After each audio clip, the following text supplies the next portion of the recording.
Права се.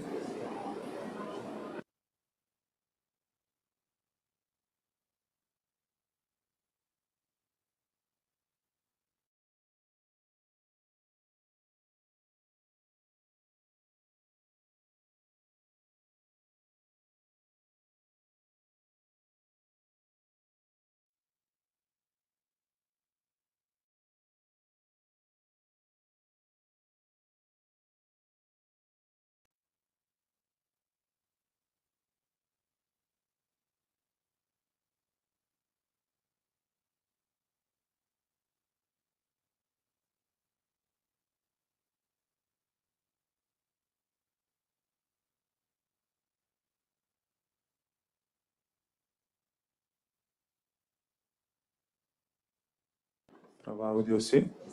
Права аудио се.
With Anna Frants of Leonardo LASER CYLAND.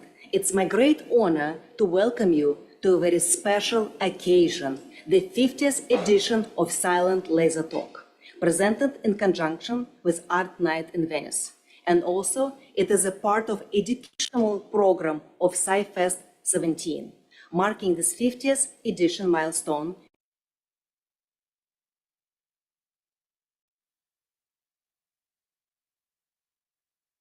Brings artists, scientists, technologists together for informal conversations and presentations, performances with the wider audience. The mission of the laser is to encourage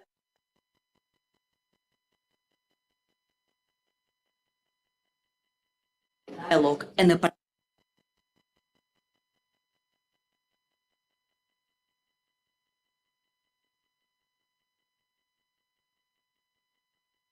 more than 5 years of thank you for raising the volume. For laser CYLAND, it has been more than 5 years of discovery within this global network, bringing together voices to explore everything from the space exploration to the fermentation of sound art. Our mission continues to be providing an open stage where art and science don't just coexist, form one freedom of expression and open exchange of ideas. As the reminder, the main festival exhibition, SciFest 17, Human Beings, Nature and Landscape, is now on view until August 31st at the CRIA here in Venice. We are gathered here today in Venice, in the world iconic and historic masterpiece of the hybrid ecosystem. For centuries, Venice has survived through a delicate and ongoing negotiations between the human architecture and the natural forces of the lagoon. It is perhaps the living embodiment of our talk today. Nature is an active, self-creating, and constantly shifting force. It is within this spirit of fragile interconnection that we frame our topic today, the hybrid ecologies. In our digital post-human age, this concept takes an evolved meaning. Today, we can trace the continuing impulses of the historic organic avant-garde and examine how its visions of form and holistic perception are being reinterpreted and also reimagined through today's expanded artistic tools, the algorithm systems and kinetic structures and immersive environments and other practices. During our conversation, we will touch upon and ask, when machine visions and environmental sensors monitors understand the world far beyond our human limits, how does the role of the artist shift? Are we translating nature for humans, or are we translating the human experience for the machines? And here, as the leading educators, both in the United States and Europe, how do we practically break down disciplinary boundaries to teach interconnected wisdom to the next generation, training the young creators to stop seeing technology as a tool of dominance and start seeing it as an open, living material? To discuss and comment on this dialogue between the historical intuition and the logic, we are joined today by an extraordinary panel of speakers. Let us begin of our exploration by grounding our technological lens into historical roots of the early organical movement. I will turn to our host, Dr. Silvia, our host here at Foscari University, Dr. Silvia Burini. Silvia Burini is a full professor of contemporary and Russian art at the Foscari University of Venice, where she directs the CSAR, the Center for Studies of Russian and Central Asian Caucasian Art. She is author and scholar of Russian visual culture and contemporary art and a member of scientific committee of the SciFest. Curatorial and research activities span over 50 exhibitions, along with the numerous catalogs, including projects dedicated to Dmitry Prigov, ISNF, Koshlikov, Alexander Ponomarev. In recent years, her work has recently focused on Central Asia, particularly Uzbekistan, including exhibition Uzbekistan Avant-Garde, Venice, Florence in 2024, and the reinstallation of the Savitsky Museum in Nukus, as well as the Museum of Fine Arts in Bukhara in 2025. Through her research and curatorial practice, she actively promotes intercultural dialogue and dissemination of the visual culture across different geographical and disciplinary contexts. Celia, please. Thank you.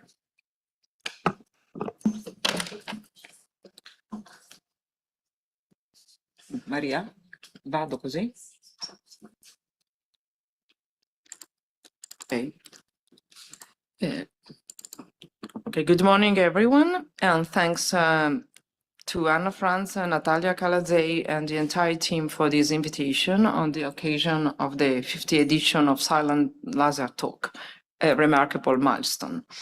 Today, as we gather to discuss hybrid ecologies Natura Naturans, I want to invite you to reflect on nature not as a static object to be captured or exploited, but as a generative, dynamic, and ever-evolving force.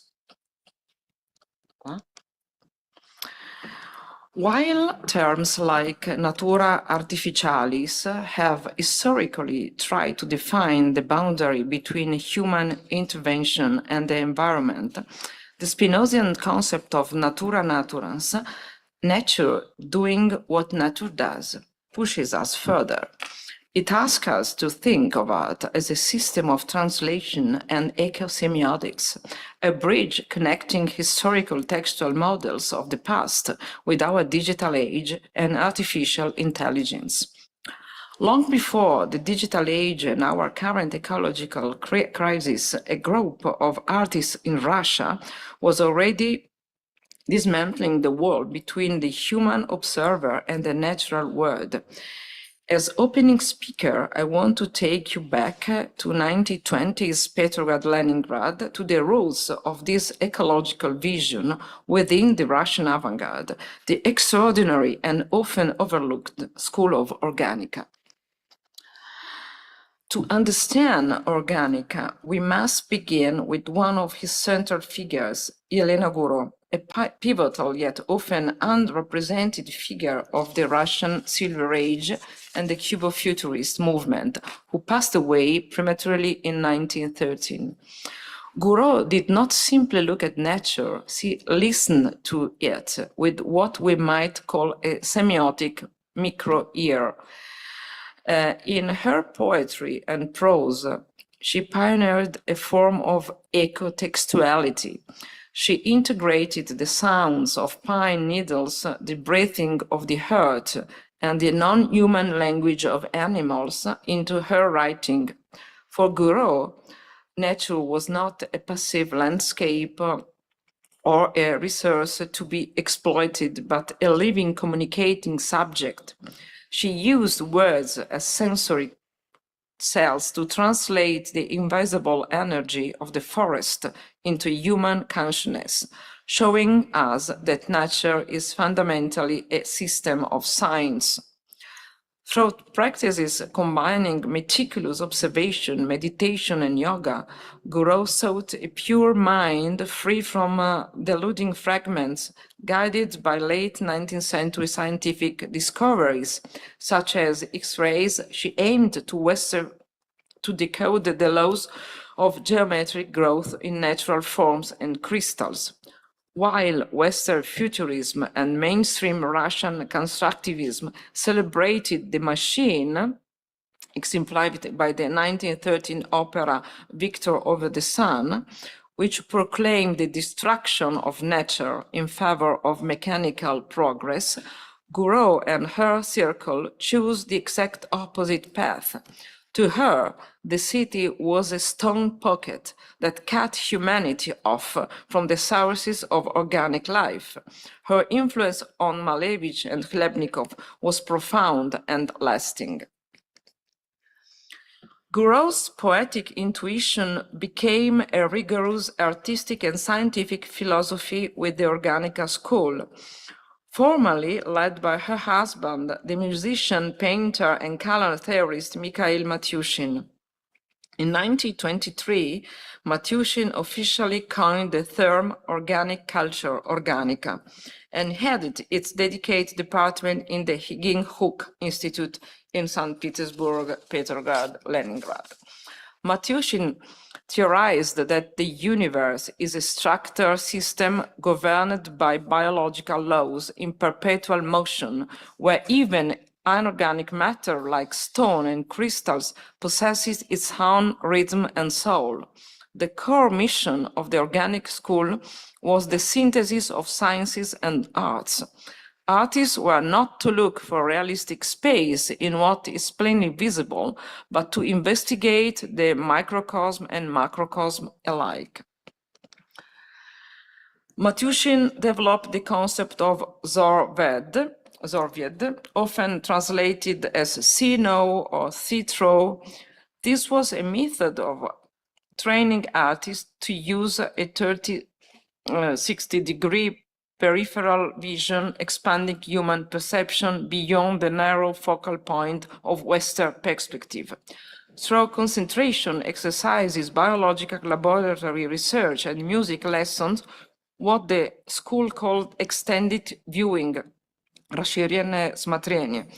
These artists train themselves to perceive space holistically, to discover how light creates color and how movement reveals a higher reality experienced as hyperspace. Geometry, color, and space were not static. They were fields of dynamic cosmic energy. As a manifesto from 1912 declared, the branches of the trees are like bronchial tubes. The sacred earth breathes through them.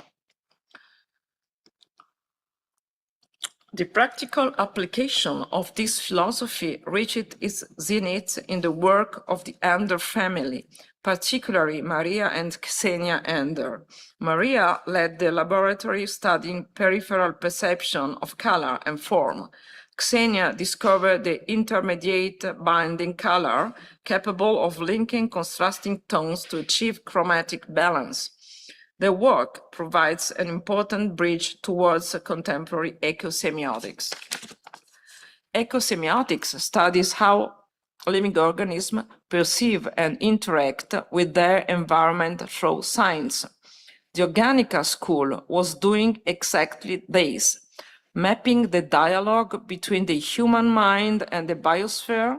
They realized that culture and art are not separate from nature. Rather, art is a specialized organ that allows humanity to decode cosmic systems. By redefining space not as a void to be conquered, but as an energetic matrix, they moved away from anthropocentrism a full century before the term post-human became fashionable. These experiments were far more than formal aesthetic exercises. They were eco-semiotics tools meant to infuse everyday life with artistic and cosmic principles. In 1923, the theatrical performance Rождение света и цвета и объема, Birth of Light, Color and Volume, staged in the Under residence, fused visual arts, sounds, and performative action to create a total perceptual experience. Today, we can recognize that performance and the research of Organica as conceptual prototypes of multimedia and intermedial art, a synesthetic experience where sound floated directly into image. This is precisely where past and present converge. The transition from the organic vision of Natura Naturans to new media art is extraordinarily fluid. Today, we live in a hybrid ecologies. We use algorithms, AI, and digital sensors to monitor forests, simulate climate patterns, and interact with not-human systems.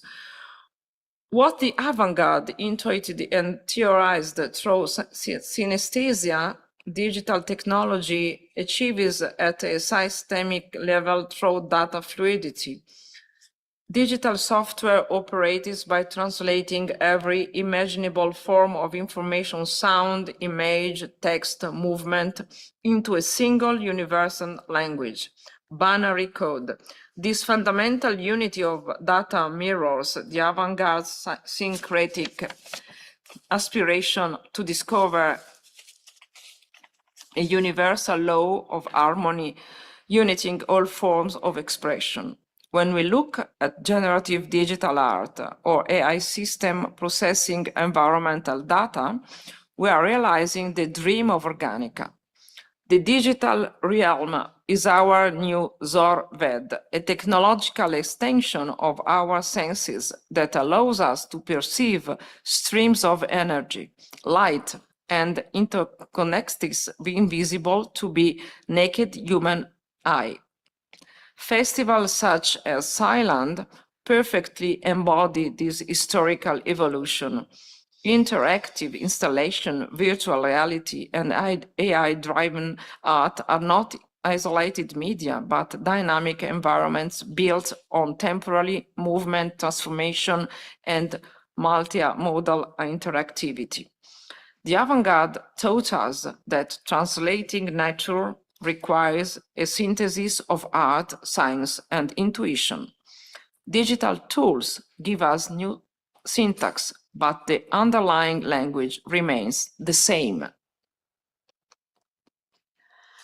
As opening speaker, my proposition for our panel is this: to understand our current hybrid AI-driven relationship with nature, we must remember that our digital networks are not artificial departures from the earth. If approached with the spirit of Guru and Matyushin, they become tools for a deeper cosmic integration.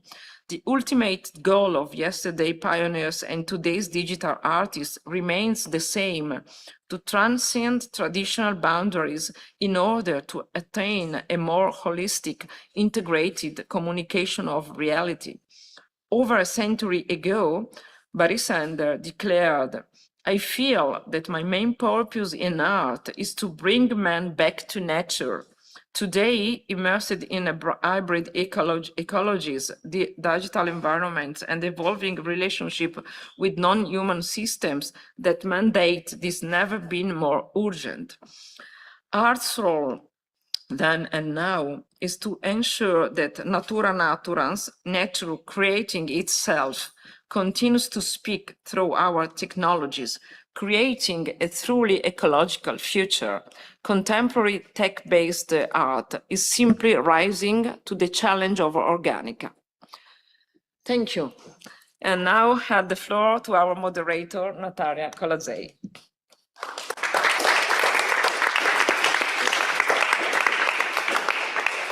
Thank you so much, Dr. Silvia Burini. And now I pass the mic to Carla Gannis.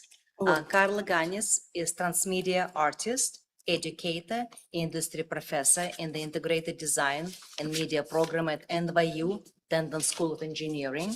For 3 decades, she has examined how embodiment and identity are transformed by network technologies, from avatar-based works to hybrid installation, merging physical assemblage and speculative fiction, machine learning, and immersive environment. Her project often use humor, absurdity, and historical remix to question the promises and failure of technological progress, while imagining more porous relationship among humans, machines, animals, artifacts, and synthetic beings. Gannis' work has been exhibited internationally, including Midnight Moment in Times Square, as well as commissioned for the Whitney Museum and Artport, and solo exhibitions in such museums as Perez Museum in Miami. Her current research explores AI oracles, quantum frameworks, and non-human agency as the way to reimagine our relationship with the precocious planet. Carla, please. Okay. All right, this is working. Great. So thank you, Natalia, Anna, CYLAND, and everyone working on this project for inviting me today. It's a pleasure. And the title of this talk and event, Natura Naturans, nature, naturing, being itself, is useful to me because it suggests nature as this active force, as you had said, Silvia. And so my practice involves making hybrid ecosystems where bodies, machines, ornaments, animals, plants, myths, discarded technologies. Anyone who knows me knows that I'm a maximalist and I keep everything and put it in my art. They transform one another. So I'm going to be showing a few very quickly, you keep this in 7 minutes hopefully, a few different projects, including uncanny female objects, UFOs, and it uses artificial femininity and artificial intelligence to montage together and create these chimeric beings. There will also be wilding wearables, where you see an example of one here, where I have turned obsolete VR hardware into feral ritual interfaces. And then culminating from these 2 projects, there's Model of Me, a 3-channel video installation, where I'm staging a confrontation between my human body and my AI alter ego, Carla Gannis, cross-platform avatar for recursive life action generative adversarial network. And then finally, I have been in Italy for 3 weeks now, and next week will be the end of a project that I've been part of that's called the Digital Stone Project, where I have been working with numerous other artists as part of this residency, bringing these questions into marble and using hybrid methods again. We've all been working with a robot to carve the first pass of our sculptures generated through digital 3D files. And it's this multi-axis robotic arm. It's been really fun to see the robot in process and then get this physical instantiation of my digital file and then to work on it with my own hands. Now, I'm going to go through these bodies of work quickly. All right, so this is cathexis core. These are stills from a video, and it's entitled again, Cathexis Core Flag Fire Flower. And it is a video work derived from physical assemblages I've been making called Uncanny Female Objects, as I mentioned before. And so I started this project in about 2022, and I work with multiple AI systems to produce these moving image works seeded from the physical assemblages. So all of these exist as physical works. And I layer digital montage with wig hair, costume jewelry, silk flowers, and other remnants of artificial adornment, dissolving them into hallucinatory expressions of myth, femininity, and transformation, and also begging the question. Art has historically been about artifice, and so using these artificial physical things kind of calls into question this artificial intelligence that we're working with and these false dichotomies we're setting up. Now, these works use ornament, artificial femininity, assemblage, and AI montage to trouble that boundary between body, object, myth, and machine. And now let's actually watch the video if it plays. Nope. Can we press it to play? Hopefully. Should be embedded as a video. If not, that's okay. Yeah. It was actually on view at the opening of Venice Biennale, thanks to CYLAND. So that's okay. We see one still from the video here. But in this video work, I'm thinking about cathexis, the title of the piece, Cathexis Core, as emotional investment. The charge we place into objects, images, and symbols. And if you were to watch the whole video, there would be symbols like flags, fire, and flowers as loaded signs and signifiers. And they can be read as national, ritual, decorative, erotic, violent, or memorial.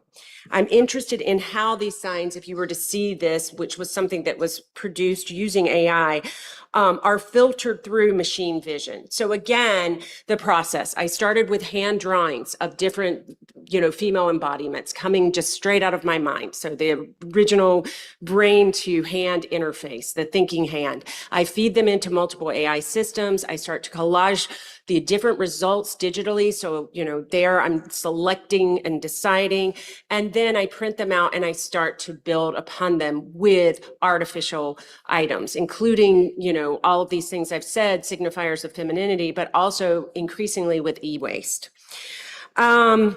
So one other thing I want to say about this and working with AI, it is not a neutral tool. It becomes another actor in the ecology. So one other reason I embarked on this project, Uncanny Female Objects, was at the time, different AI platforms like Midjourney, for example, had started to homogenize female beauty, and we were just always getting the same generated results. And I really wanted to complicate that and play with, if you'd see in this video, these different modes of glamour and then grotesque, distortion, and that female, kind of identity can be among or across this gradient of things. All right, we'll go to the next one. Now, these are wilding wearables, and as I had mentioned before, they are feral interfaces that refuse the sleek corporate logic of immersive technology. And I'm asking, what if immersive technology did not have to look like a product launch? What if it could look like a relic, a ritual object, a creature, a nest, a mask, or something else? And again, these headsets, just like the Uncanny Female Objects, are made from broken or obsolete materials. And they are not designed to optimize the body. They're not about being frictionless.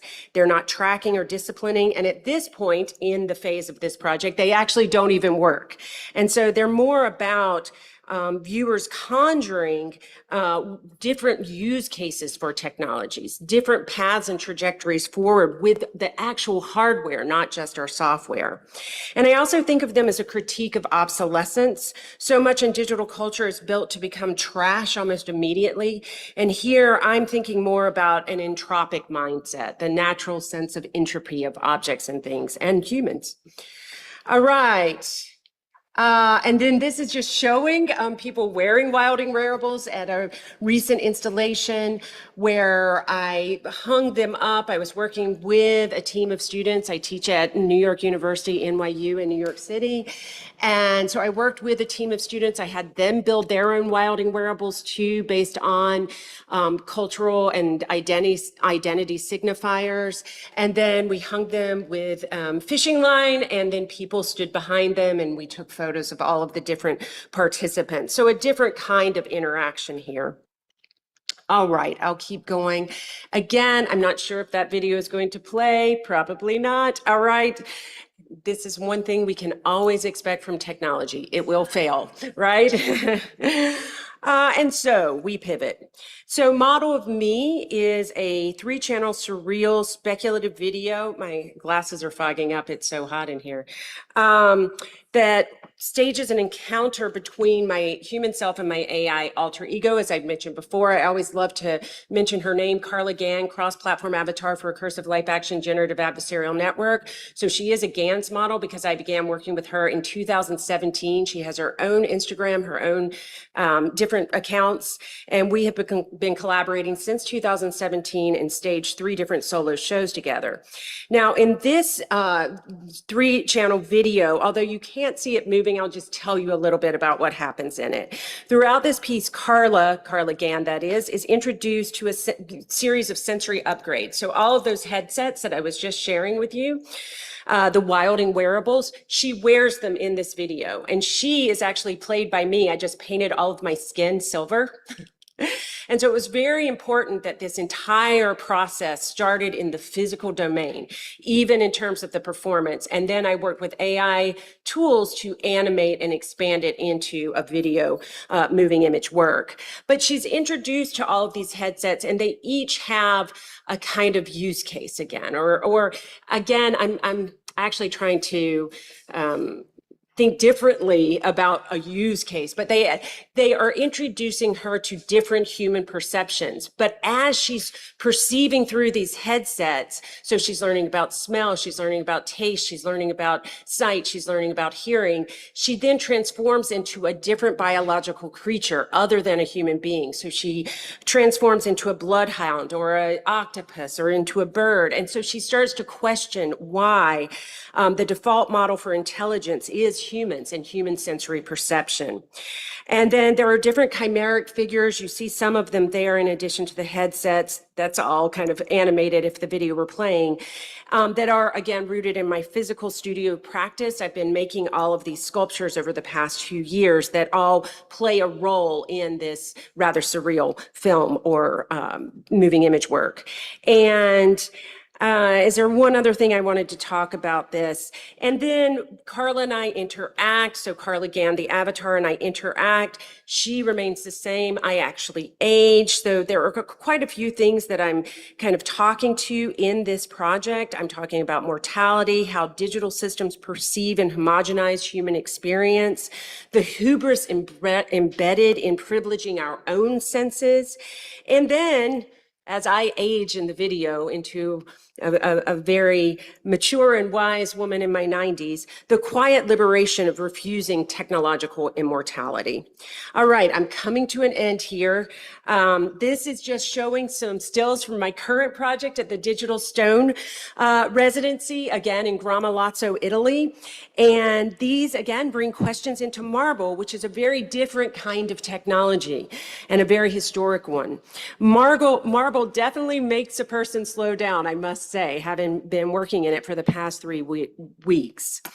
And it can be humbling. I mean, the assumption is often for digital artists that we just press a button. Of course we don't. But the acceleration of AI does kind of make you think when you begin to work with a physical material again, oh, wow, that's what it's like to have to slow down, to rely, because I've been using all these new tools, learning so much, but really having to slow down and understand this form and understand also because it's subtractive, not additive, like I normally work as a collage artist and assemblage artist, both digitally and physically, that, oh, I have to be, very precise in the choices I'm making. Now, finally, just a little bit about these works, and I'm going to say goodbye. My works for DSP explore fractures between the biological and the engineered, where the human body becomes a site of technological mediation and ecological extraction. So in The Daughter of Woman, this is a nod to Magritte, the son of man. A marble bust subverts his work, replacing the organic apple with a computer motherboard that masks the face. And it's also populated by these little tiny figures, and they are honoring the women who assembled early microchips, reframing technology as a window into labor and memory.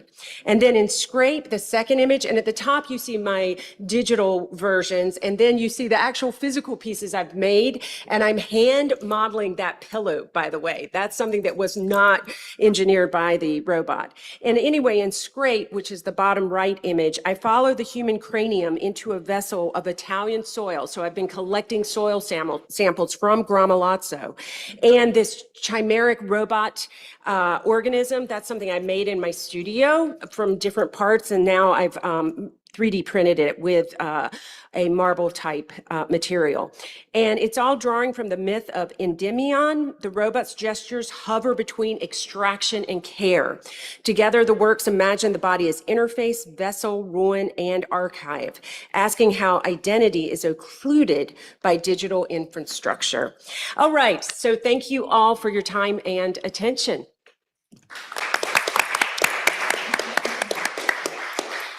Thank you so much, Carla Gannis. Now we're going to our next speaker, Alexandra Dementieva. Alexandra Dementieva is the contemporary media artist whose practice explores perception, interaction, and the evolving relationship between the humans and technological systems. Working across interactive installation, video, sound, and digital media, her artworks create immersive environments in which the viewers become active participants and rather than passive observers. Through responsive technologies and sensory experiences, Alexandra investigates themes of memory, agency, surveillance, and construction of reality in contemporary technological culture. Her work has been exhibited internationally in museums and galleries and media art festivals. She is contributing to the current discussion on interactive art, hybrid ecologies, and post-human experience. Alexandra also professor at Royal Academy of Fine Arts in Brussels, a co-founder of EMAL. Alexandra, please. Hello, I'm very happy to be here and thank you for invitation. Thank you for CYLAND bringing us, Foscari, just hold this fantastic, interesting encounter. And thank you for all participants. And I will try to go quickly too, because this will be video that you will see and it just will go when I'm speaking. And so this is my timeline to be in 7 minutes, And I would like to talk about that I was much, well, it was what I'm working with for many, many years, that about interactive installation. And in my installation, I examine as hybrid ecology in which perception, embodiment, and technological agency continuously co-produce one another. Through immersive environments that integrate responsive system, light, sound, sensor, and algorithmic behavior, I transform the spectator into an active participant whose movement and decision shape the unfolding artwork. Focusing on selected installation, the presentation explores how interactive media destabilize the traditional separation between observer and artwork, creating dynamic feedback loops between human and not human actors too. This environment generates forms of machine experience that are not autonomously consciousness, but relational process emerging through interaction, adaptation, and sensory exchange. The installation revealed the experiential and physical dimension of hybrid ecology by foregrounding bodily engagement, uncertainty, and co-presence with technological system. By situating interactive art as a site of ecological and post-human encounter, I would like to contribute to broader discussion on human agency, machine perception, and evolving relationship between bodies, media, technology, and responsive environment. Since the early 90s, I am combining video and sound digital technology, and mainly also I'm always focusing on audience participation. Like I told, my installation transformed viewer from passive observer into active participant. I never consider interactivity as a matter of control, where the spectator pushes a button and receives an immediate effect. What interests me is is the awareness that emerge when a person discovers that they are already part of a larger system. An interactive installation, the viewer is not outside the work. Their presence, movement, and attention become elements within dynamic ecology. First, we saw the images. It was alien system and alien space installation surrounds visitor with the hundreds of translucent and matte balloons arranged in corridor and lead towards a central chamber. The installation can be understood as a reflection on contemporary media culture and emergence of new mythology. In each balloon, there is a projection of the television speaker that's constantly mutating from their agency to extraterrestrial or to the robots. And television personality in alien images become symbol of collective belief system in society, increasingly shaped by media and technology. At the same time, the work embodies impermanence. The balloon gradually lose air and structure can survive only when through their constantly replacement. So it means that sometimes the visitor is bringing back balloons. Sometimes this is the organizer who are obliged to bring and balloons to the structure. And balloons themselves embodied a paradox. They appeared playful, light, and fragile, yet together they form an unsettling, almost biological architecture through their participation. A visitor become active agent within the miniature universe and mirror the complexity and beauty. Unbearable lightness, another installation that we already passed by. This creates a moment when digital technology will increasingly transforming everyday habits, and unbearable lightness examines society growing obsession with the speed. The work is related to the expectation of television and computer user who are accustomed to controlling and accelerating media in pursuit of immediate gratification. Installation challenged this expectation when disrupting conventional viewing habits. So when you're watching this installation, it's based on some very slow morph of a picture, and this is picture, it was not, it's, this is stained glasses that is transforming from the religious scene. All the signs become the cosmonaut and they are flying away, but you can see it only if you stay 4 minutes watching it. So just it's also very challenging. And this installation that you see now, this is different from actually what I was talking about, because this is source of energy, and this installation is a rather the static, this is a model, static that is links to, this is the model, this is the model of the molecule of glucose and links directly to the kombucha and the SCOBY. This is a symbiotic culture of bacteria and yeast. And it links how you see this is very simple, because this is Arduino, and there is a sensor of acidity inside of it that can not control and picking up the data of the fermentation process. So in this case, it will be acids, and bringing the data to the enlightened of the balloons. So each balloons have its own color, but patterns is change and following the progression of fermentation, so acidity when it's coming. So this is another installation, interactive installation, but in this case, the agent that interact with this, it's some, well, like we say, this is like a, this is being, but it's not human being. And so the idea also to bring together that important topic, that everything around us and alive, and we're in involved deeply in this nature. So this is because of this for me, it's very important. I think it's made my 7 minutes. It was very difficult, but like, thank you very much.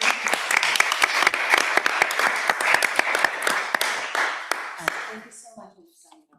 And our final speaker for today is Alan Boldon.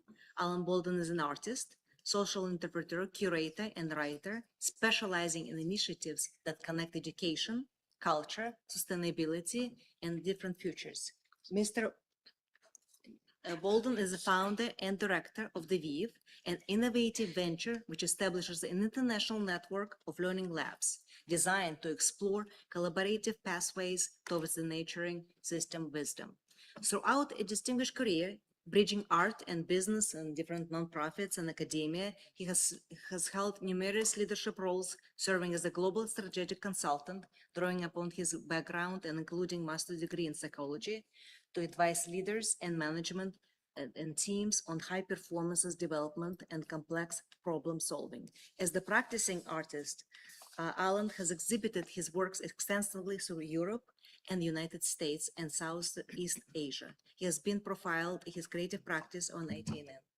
And he also a highly sought public speaker who has delivered keynotes and workshops and lectures for prestigious international institutions worldwide. His experience has been featured across global media outlets, including BBC News and Canadian radio.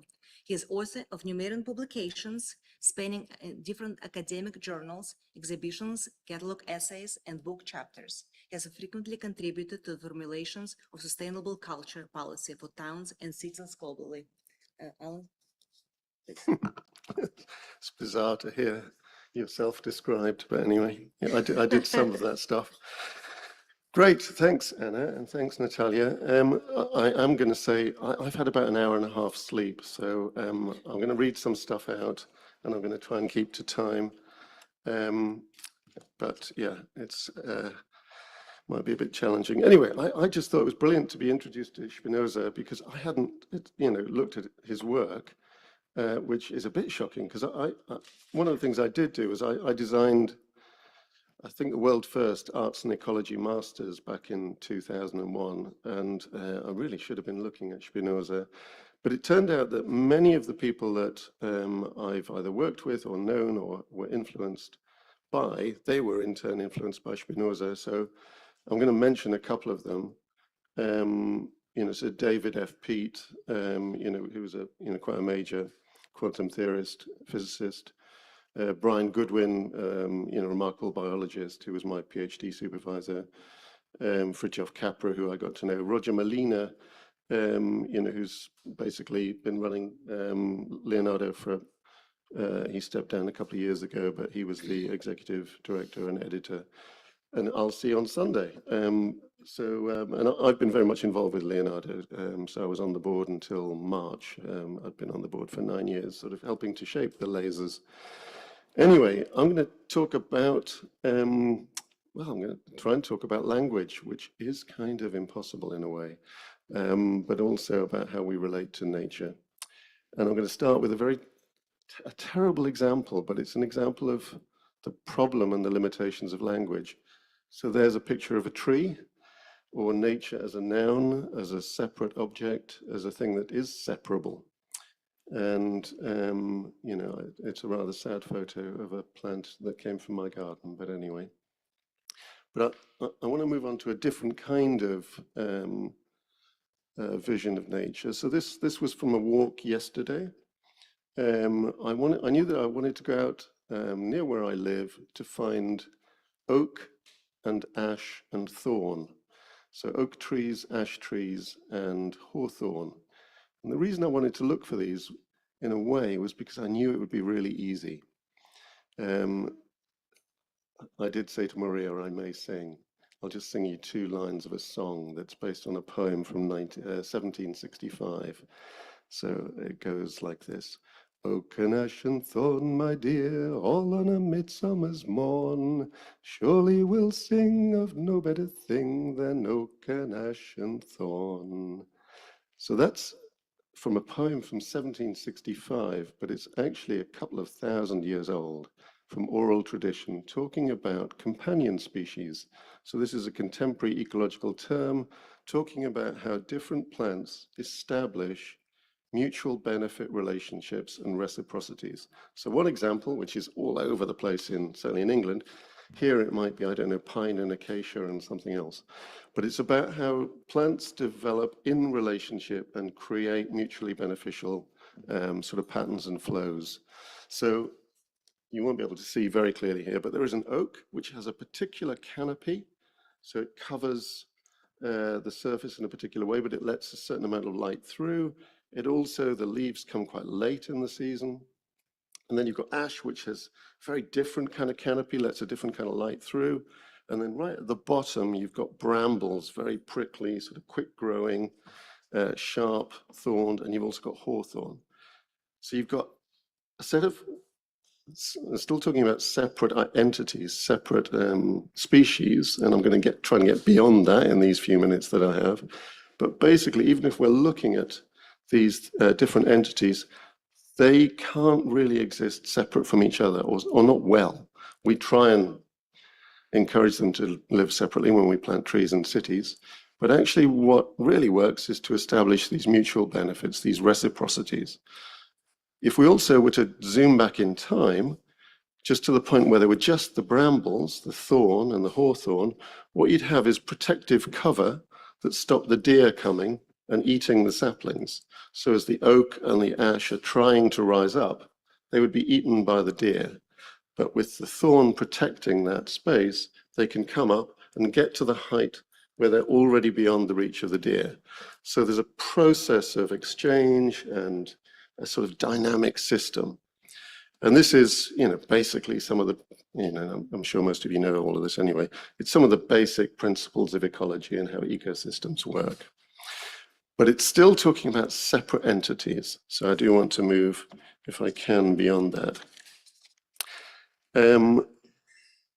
But I will just reference the fact that that ancient poem, based on oral history that was centuries old, was acknowledging or recognizing and communicating deep ancient wisdom about how species interact, and in a way instructing us how to interact or how to not disturb relationships that are of mutual benefit. So, and I do want to come back to ancient wisdom. Anyway, moving on to I'm just going to put out a few thoughts and talk about a few people, ideas and places that have helped me to think about these ways of thinking about nature, naturing. So one of the people I want to mention just very briefly is David F. Peat.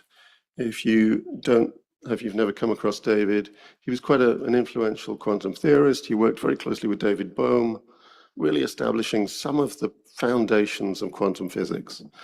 He also used to run a center in Tuscany, about an hour from your place, Anna, called the Pari Center for New Learning. And Roger Molina was a regular visitor. And David F. Peat also helped come up with the foundations of Bohmian dialogue. And again, I want to come back to dialogue. So ways of convening conversation that cross cultures, disciplines, other kinds of boundaries. So David Bohm, David Peat were really interested in that. Anyway, it turned out when I went back to look at David Peat's work, I got to know David quite well, so I was very lucky in that way. But David was really interested and influenced by Spinoza. And again, it should have been obvious. So what I knew about David's work was that he thought that our noun-based language was fundamentally inadequate to describe the quantum realm, because we separate things out into different entities. And the quantum realm doesn't work like that. So it's all about flows and relationships and reciprocities, a bit like nature. And if you think about the notion of entanglement, you might get the sense that nouns are inadequate for describing the quantum realm. What David Peat discovered when he went to another place that I worked quite a lot, Banff in the Canadian Rockies, was a language, a Blackfoot language that he encountered through a Blackfoot elder, Leroy Littlebear, which has very little reliance on nouns. It's a heavily verb-based language, so it's brilliant at describing relationship, process, flow, exchange. And I remember talking with David about it and saying, well, can you tell me a bit about it? And he said, well, you don't know Blackfoot. He had to learn Blackfoot with Leroy Littlebear. And they wrote a brilliant book, if you're interested in this subject, called Blackfoot Physics. Because what he discovered was that Blackfoot was a great language to describe the quantum realm. So anyway, I'm not going to spend much time on any of this stuff, just going to move on, but recommend you look at Leroy Littlebear, David F. Peat, and the book I would recommend is Blackfoot Physics. Yeah, so moving on, I'm just putting, a constellation of things out there, or a number of elements, but I'm trying to weave them together. Someone I wanted to mention was Melanie Klein. Melanie Klein was a very early psychoanalyst, particularly sort of helped to put the foundations of object relations together. The reason I thought it was interesting to mention her is that Melanie Klein was really interested in basically our existence in the womb and just after being born, because she said that we experienced what she called a manic oceanic state. So a state where we do not differentiate between ourselves and the world, a sort of state of oneness. And she said, when we're born into the world, there are various disturbances to this state of being in a manic oceanic state. Reality kind of comes in, this is the way that some people put it. I challenge that because I'm not sure about that definition of reality. But anyway, there's a hint there that maybe there is some primary experience of not being differentiated, not being separate. And Melanie Klein was exploring that.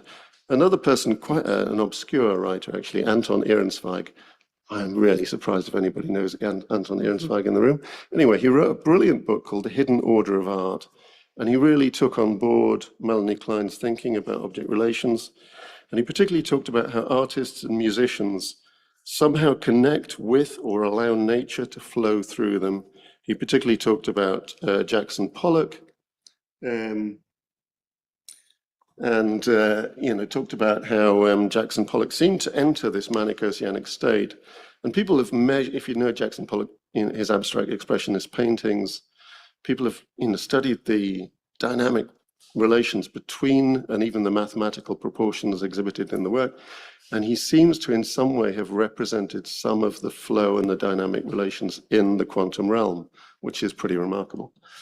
Anyway, I thought it was interesting to drag out this very famous quote. So when Hoffman famously told Pollock, "You do not work from nature, you work by heart with nature," Pollock fired back with this line, "I am nature." So he was in a way speaking to what Ehrenzweig was talking about, and maybe what Melanie Klein and David Peat were trying to get at. Just want to put a couple of names out there. I like to reference these people because they're brilliant if you go and look them up. So Satish Kumar, who's a sort of famous peace campaigner, spiritual elder, ecology teacher, used to be head of Schumacher College, which I ran for a while. Anyway, he writes a brilliant book that is basically trying to remind us that we are nature. So I recommend you look up that. And again, someone, if you've heard of Plum Village, it's a Buddhist retreat in the south of France. The activist Buddhist monk Thich Nhat Hanh established this in exile. And he famously says, in a way, that our project today, our challenge today, is to awake from the illusion of our separateness, which I subscribe to.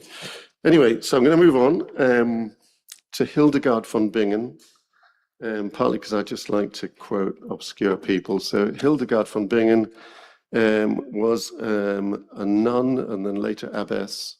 She was born in 1098, but I really think actually she's well worth looking back at, and maybe her notion of viriditas is an idea for our time. So she was a composer, a doctor, a writer, and she had various visions that instructed her in how she might think about our relationship to the world. But key for me was that she came up with this idea of viriditas. Viriditas, not just a poetic word for the color green. She thought viriditas was the divine animating life force of the universe. And she felt like if we were to participate fully, participate being the key term here, participate fully in the life of the forest, the garden, and the community, that we would green the soul. And I think that's potentially a call to action for today, to participate in the life of the forest, the garden, and the community as a way of greening the soul.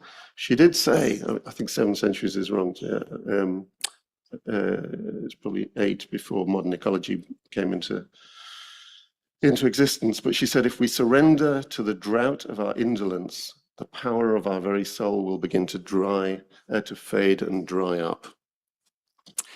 Anyway, just let that one sit for a moment. So I said I'd try and move beyond, just talking about relations between, because as soon as we talk about relations between, we're still identifying separate entities and how they work together. So I just want to bring someone else into the mix. If you haven't come across Merlin Sheldrake, his book Entangled Life is a remarkable publication. What I love about the book, it's a book about fungi. You may know his dad, Rupert Sheldrake, who's also a renowned thinker and well worth looking up. But the key thing that I found exciting about Merlin Sheldrake's work, so he's describing not just the fruiting bodies, so when we see mushrooms come up, they're the fruiting bodies, quite often as a result of fungi being in distress. So if you see fungi coming out of a tree, it's the fruiting bodies because the tree is probably dying and the fruiting bodies have to come out and release spores so that they can move on. But what's underneath in the soil is mycelia. So the connecting filaments, which can spread, sometimes for miles, connecting up trees. And again, still talking in the way using the idea of separate elements. But if you have trees in a forest, the movement of nutrients in the soil will be conducted by fungi along these mycelial roots. So there's a remarkable system of exchange, flow, process, relationship. Taking that even further, Sheldrake, when he's describing mycelia, he gets to the point where he's talking about these fungal hyphae, which are these sort of tubes that can conduct sugars and transform sugars into energy and can manage the exchange between trees. But he actually gets to the point where he says, well, actually language has broken down. In the research, it's clear that we're talking about tubes as separate entities, we're talking about exchange as separate entities, whereas actually what he was experiencing is something where it didn't make sense to talk about the fungi as separate from the trees, as separate from the forest. Language had completely broken down. He knew that he was using it in an inaccurate way to describe what he was observing, that what he was observing was something that could be described as an entity, but that was denying what he was observing. What he was observing was flows, processes, and dynamic properties of a complex system, which didn't stop with the mycelia. It fundamentally brought into play the trees, the forest, the humus, the sky, the transpiration cycles, all as a single living entity. So I think he was starting to get a hint of what it might be to return to a manic-oceanic state, or perhaps to know what it is to speak Blackfoot. I don't know. Anyway, moving rapidly on. So, I mean, just you mentioned a bit of my portfolio. So I'm also involved in soil regeneration. I've got a soil regeneration business, working in green hydrogen and ammonia. So I do find it interesting to move across business, science, innovation, art, education. Just, I think I'm going to skip this slide actually, but I think it's worth mentioning John Latham and Barbara Stavini. That's supposed to say as I knew Barbara Stavini. So Artist Placement Group, I think, a couple of times I thought when other people were talking that they were relevant. Alexandra, when you're talking about context and relationship, famously APG kind of said, the sculpture or the performance is only half the work. the context in which it's experienced, the audience, they complete the work. So there's something again about those relationships coming together rather than even the object being a separate entity. It's part of a dynamic system of exchange and meaning making. Yeah. Last one, just to conclude, so just to say a bit about what I'm currently up to. So I created this company, Weave Global. We're developing a network of what we're calling city sensing projects. So we're working in various cities and we're going to connect those cities up to try and help them to learn from and with each other. Not enough time to talk about that, but hopefully that's going to be basically sort of trying to set in motion some of the principles that I've been talking about. But I did want to just mention two things which are right at the heart of everything I do, and it relates to intention. So one of the things I do is convene conversations, with people from various disciplines, worlds, backgrounds. And when we bring a conversation together, we do start with intention. And I think intention is interesting, but intention can be limiting. And so my approach in convening is to have intention because that moves you into action. It moves you into relationship. It moves you into disturbance. And I may at some point finish the book, but the working title is Hold Intention Lightly. So my practice in convening conversations is to have intention, but to hold that intention lightly, because as you engage with these different forms of intelligence, these different flows, these exchanges, these mutualities and reciprocities in conversation, it's my experience that something more interesting than your intention will emerge. So having intention moves you into action, disturbance, relationship. But if you hold it lightly, you will be more alert to and agile to adapt and see what's emergent. And that's more or less always going to be more interesting than the original intention. And I practice this more or less daily in drawing.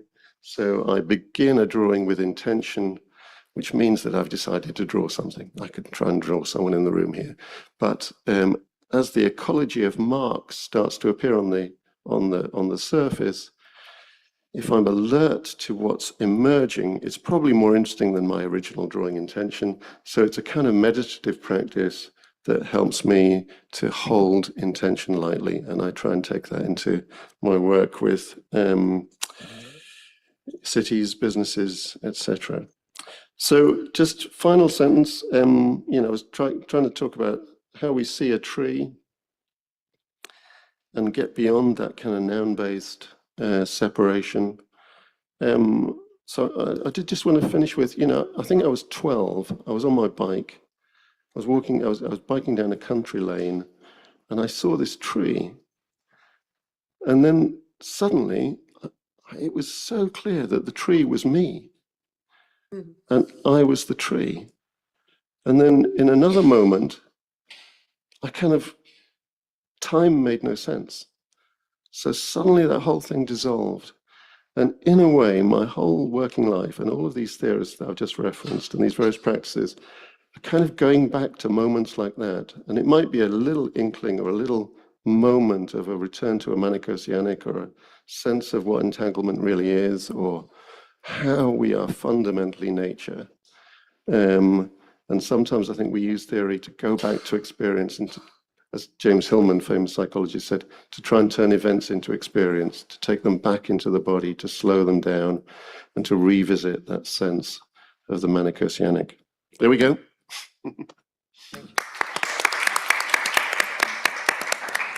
And thank you so much for this philosophical expert. And now we are going to part of our panel discussion.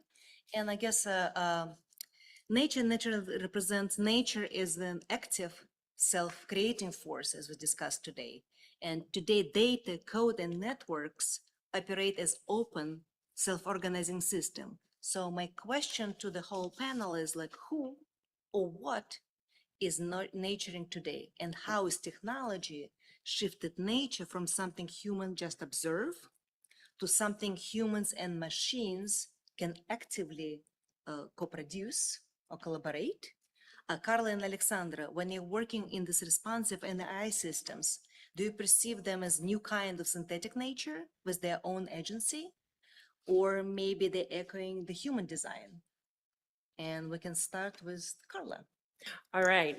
I put together some thoughts too, but I might veer from some of my original ideas or thoughts based on everyone's presentations today, which I enjoyed immensely. Thank you all.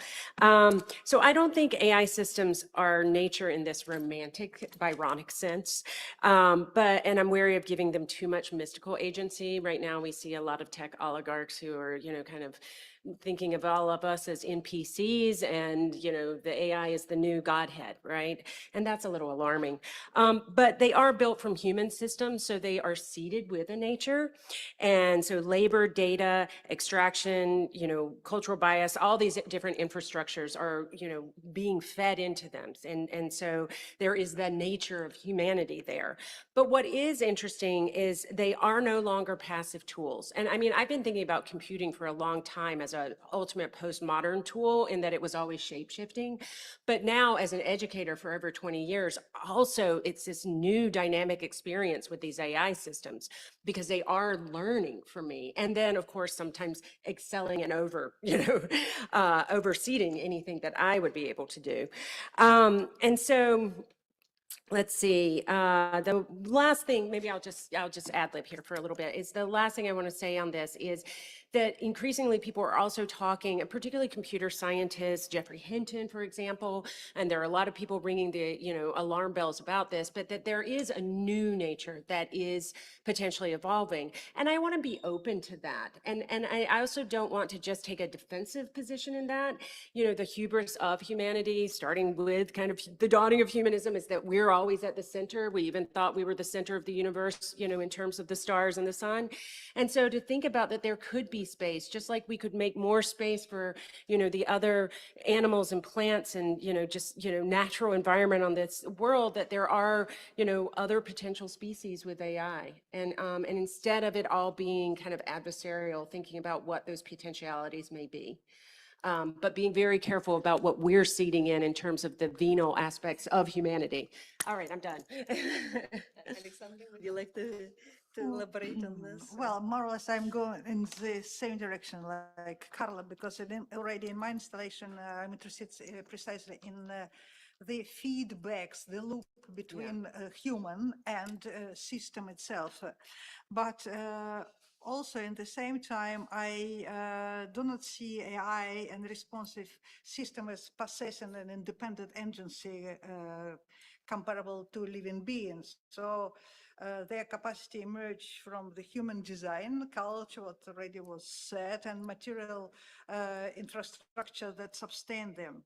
So in this case, what I'm interested mainly, also they can be completely unpredicted and create some kinds of things, images, sounds that we couldn't imagine. But at the same time, I think it's very interesting if it will be possible also to find some sort of the way they are learning from us, but we are learning from them, and we'll become some sort of intermediator between them. Right. Yeah. Exactly. Thank you.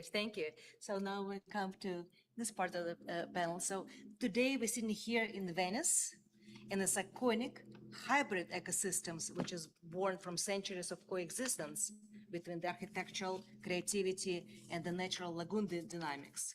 Looking at our surroundings, how can the speculative or cosmic or technological models we were discussing today can change how we approach the real world environments or environmental fragility? Silvia, maybe through the lens of ecosemiotics, or Alan through the cultural policy. How does the shifting of our philosophical perception of nature change how we actively can protect a place like Venice? Maybe we can start with Alan. Or we can start with Silvia. It's up to you, Chair. Yes, start with you. Yeah.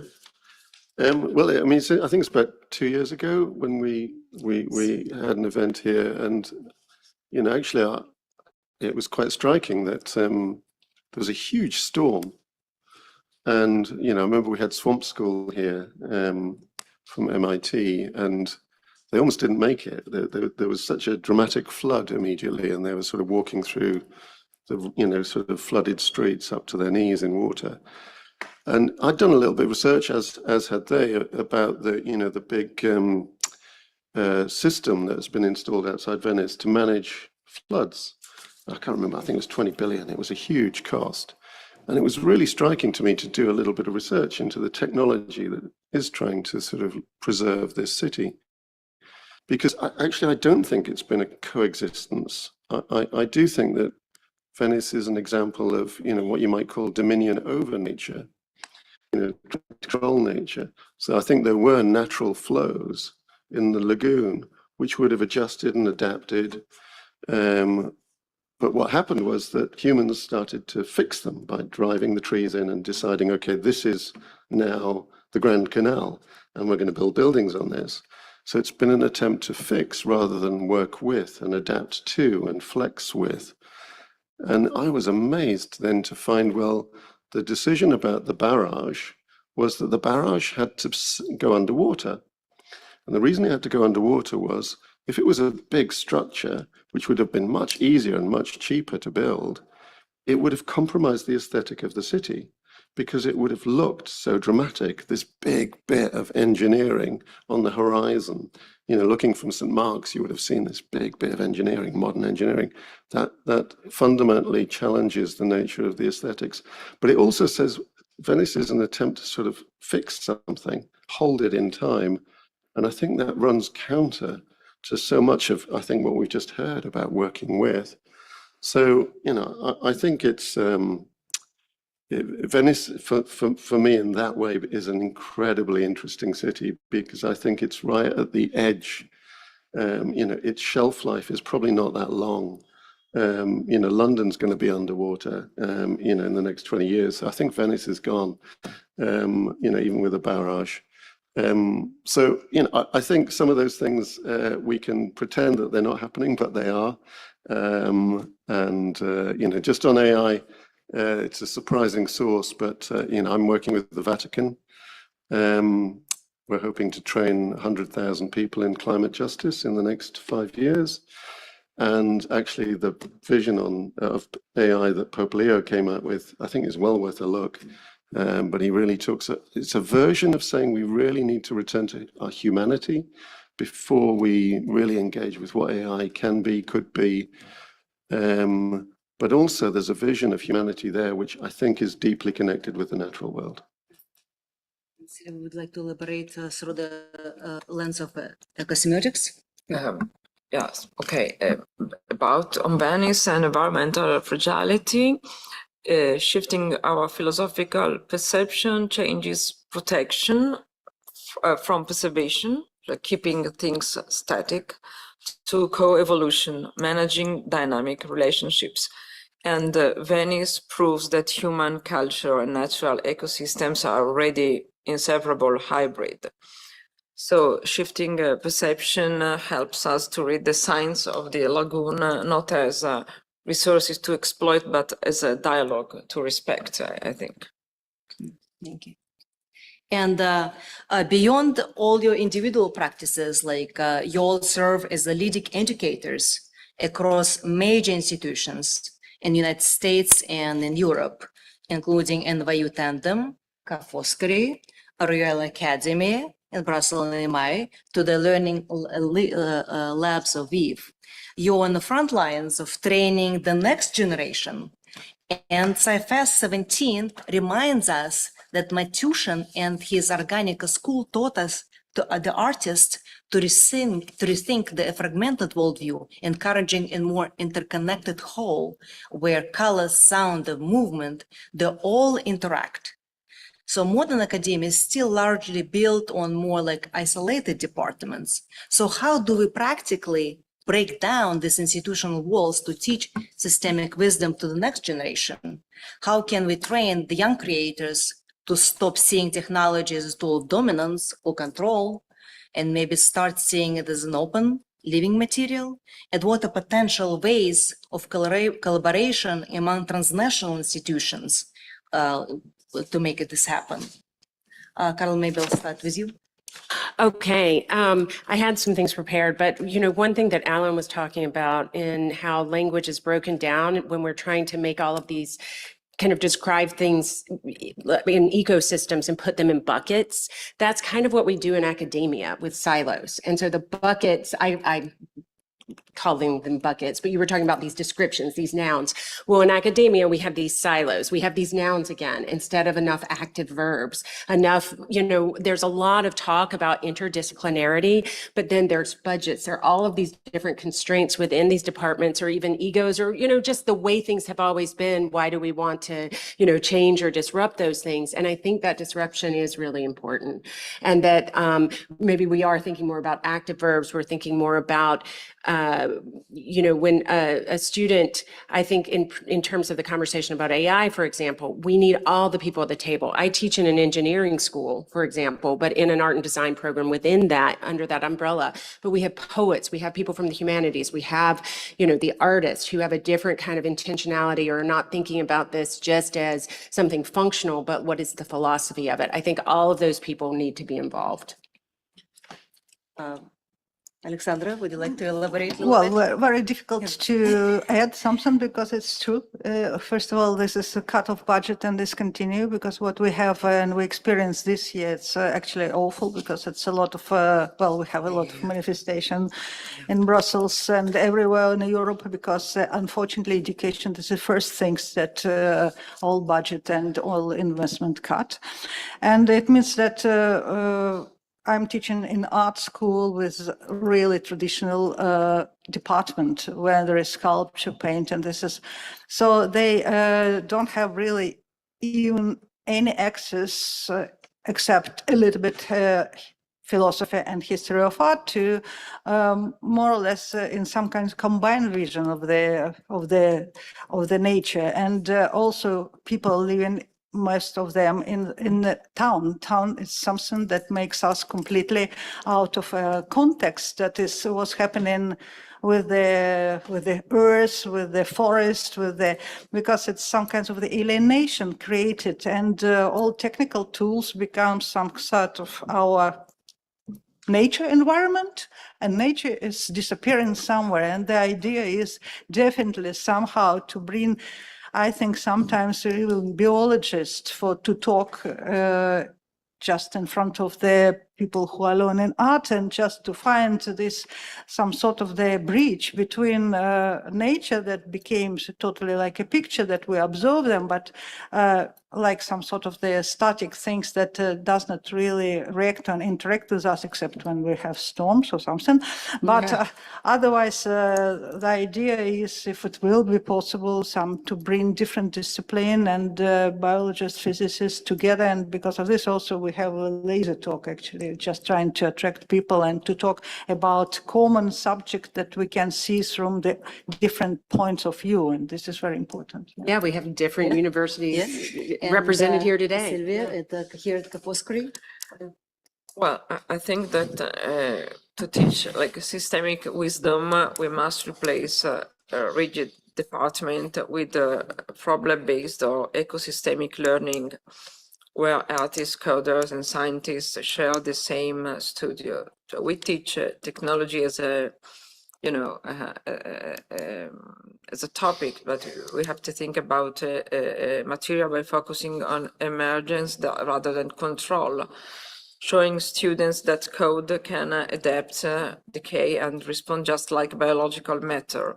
So transnational collaboration can thrive through shared digital labs, nomadic residencies, or hybrid exhibition that force students to work outside their local or academic paths. Yeah. And Alan, your practices build on transnational collaboration. Can you just elaborate a little bit on these ideas? Yeah, I mean, I feel a bit split on it because actually, I worked my whole life in sort of interdisciplinary or transdisciplinary ways, but I actually really value disciplines. So I do feel split. But in another way, I think there are so many great solutions out there. I mean, I look at a lot of people I know are trying to rethink secondary education. And I just kind of say, well, look at Finland. Because instead of looking at isolated examples, I know national rankings, you have to be a bit careful with them. But Finland is #1 every year for like 12 years.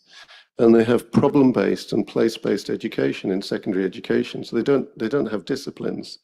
So you take on a problem, you might be building a bridge as a group of school kids. By the time you realize that you need to know something about load-bearing capacity or, you know, different principles of engineering and architecture, whatever, you're hungry for that knowledge. And then there are people available to offer it to you, but you start with the problem and the experience and the challenge and the place. That's the best model. And it wins out every time. So I think there are some brilliant solutions like that.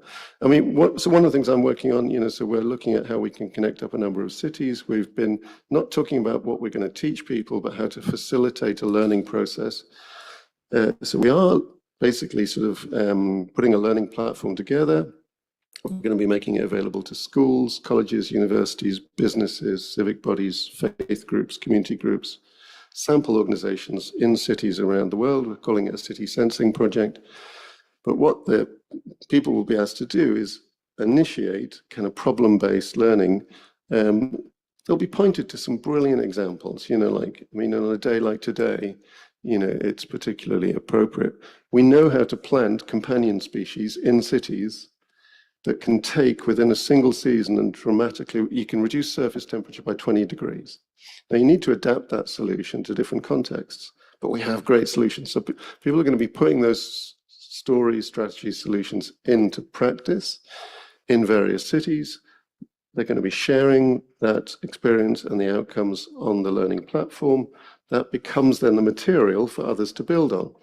So effectively, we're looking at how we can build a platform that facilitates learning across cities, across sectors, across disciplines.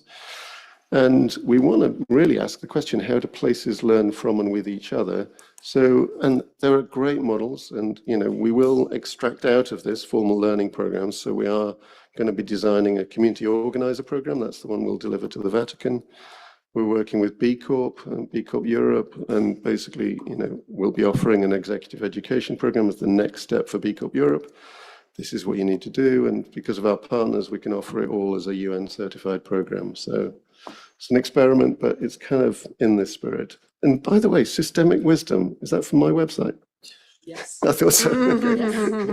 Yes. Good. Yes, of course, yes. Good. Yeah. Building on the idea of perception.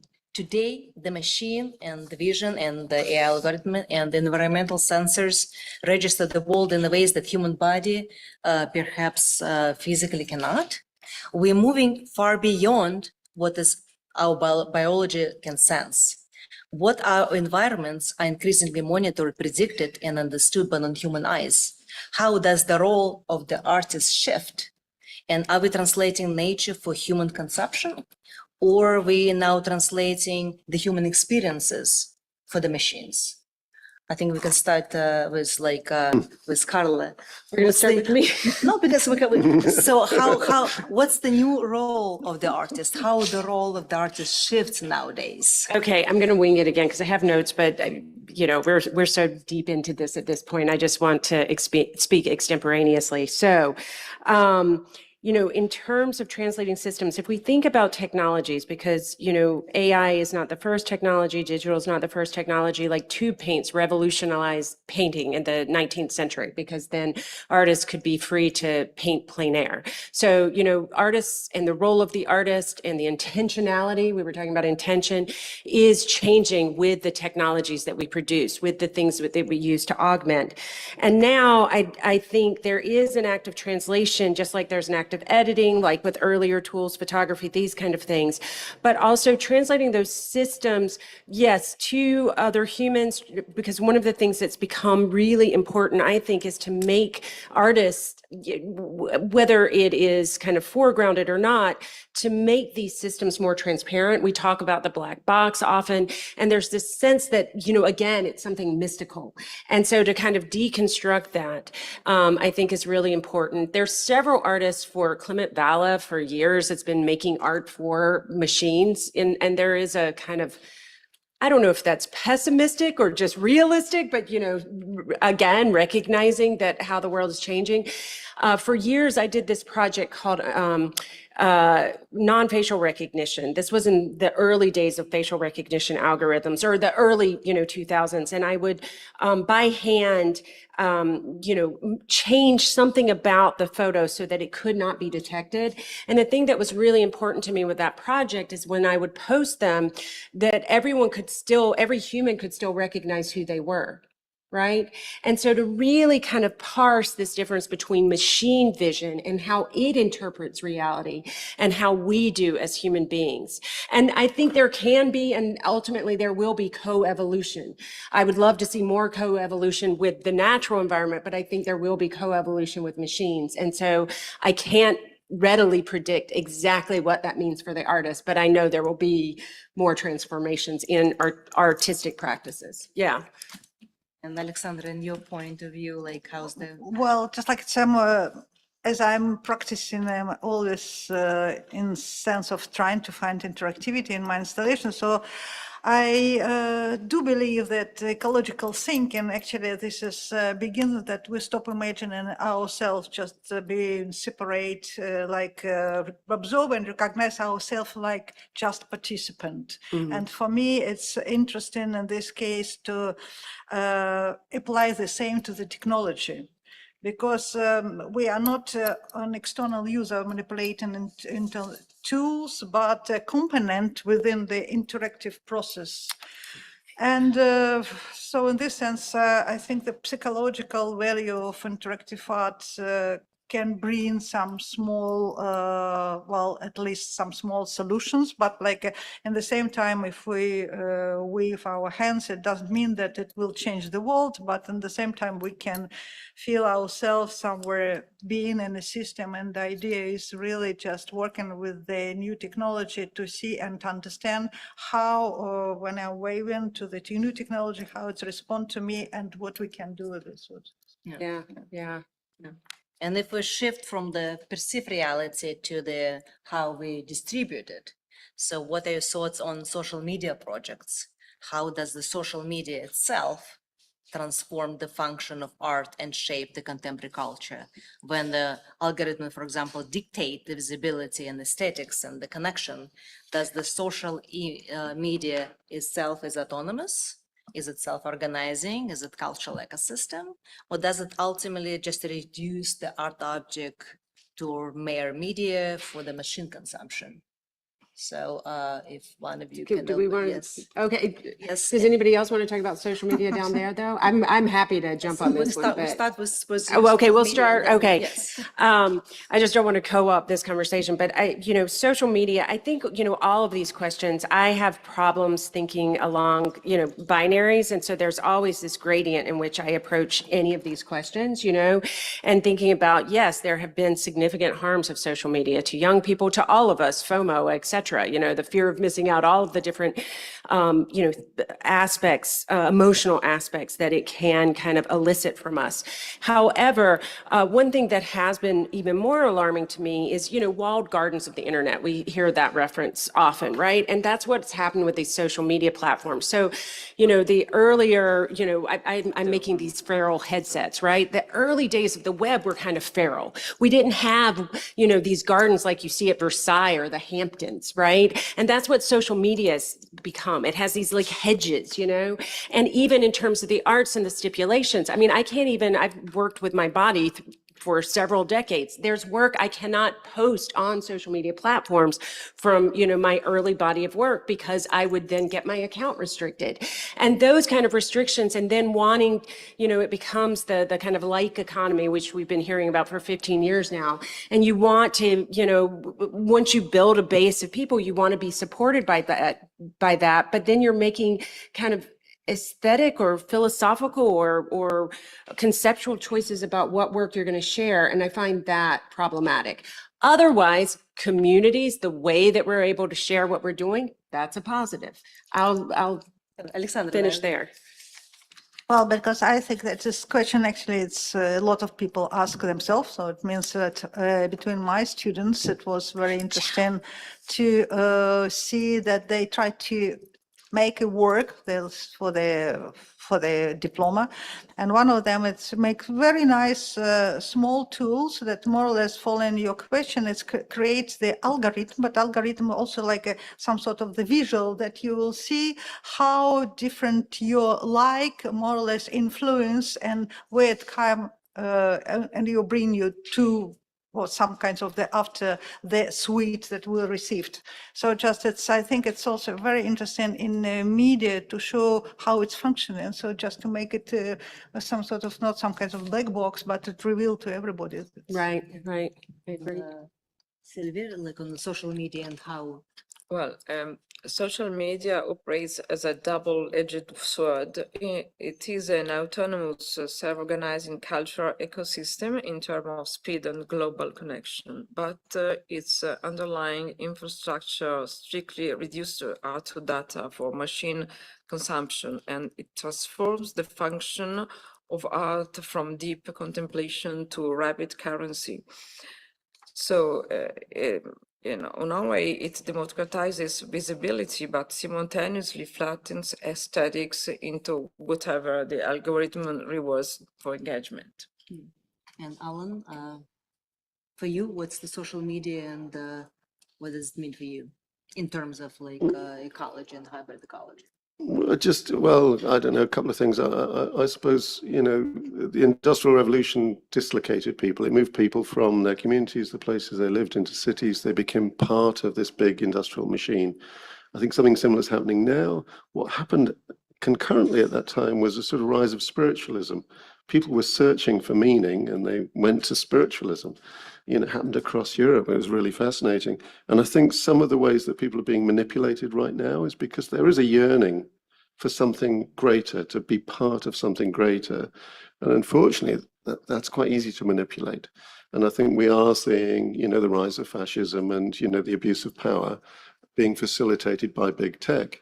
So I do think we need some resistance to this. So, I mean, our tech partner, I don't know whether they're going to pull it off, but they are, with the platform we're developing, a company called Our World. They are one of the world's leading companies in terms of low energy, low water use data storage. They're backed by hundreds of millions, so I hope they can pull it off. But they're trying to build a sovereign internet for Africa, free of US internet protocols and infrastructure. I think we need things like that to fundamentally disturb this and actually return us to an idea of what the internet was supposed to be, which was a distributed network free of this kind of control. Yes.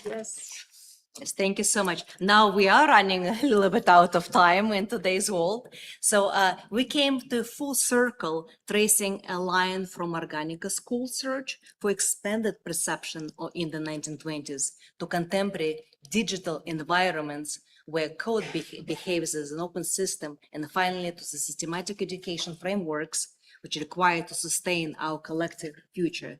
Thank you so much, our panelists, Silvia Burini, Carla Gannis, Alexandra Dementieva, and Alan Boldon, and Foscari University for hosting us.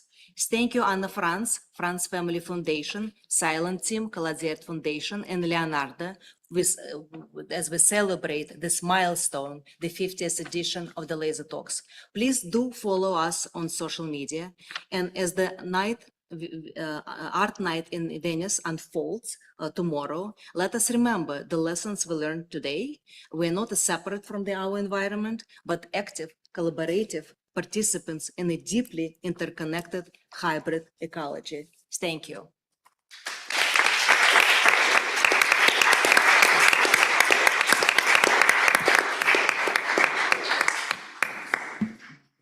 Thank you so much. Thanks, Natalia. Brilliant.